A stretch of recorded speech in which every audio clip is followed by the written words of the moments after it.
தீர்வு வரும் என்று காத்திருந்த மக்களுக்கு காவல் நிலையத்திலிருந்து அழைப்பு வருது. முள்ளூர்துறை மக்கள் கிட்டத்தட்ட ஒரு 35 மக்கள் மீது வழக்கு பதிவு செஞ்சிருக்கிறோம்.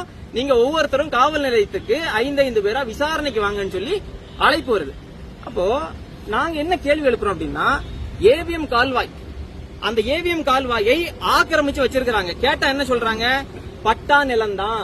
இப்போ அதிகாரிகளிடம் நாங்க பேசினப்ப கூட அவங்க என்ன சொல்றாங்கன்னா, அது பட்டா நிலத்துலதான் சேனல் இருக்கு அப்படின்னு சொல்றாங்க. நாங்க என்ன கேக்குறோம், அந்த கால்வாய் ஏவிஎம் கால்வாயும் இன்றைக்கு இருக்கக்கூடிய அந்த நிலமும், இவர்கள் ஆக்கிரமித்து வைத்திருக்கக்கூடிய இடமும் அரசுக்கு சொந்தமான நிலம் என்பதற்கான ஆவணங்கள், ஆதாரங்கள் எங்களிடம் இருக்கிறது. எங்க கிட்ட ஆவணம் இருக்குன்னா, உங்ககிட்ட அந்த ஆவணங்கள் இந்த அரசு நிர்வாகத்திட்ட இல்லையா?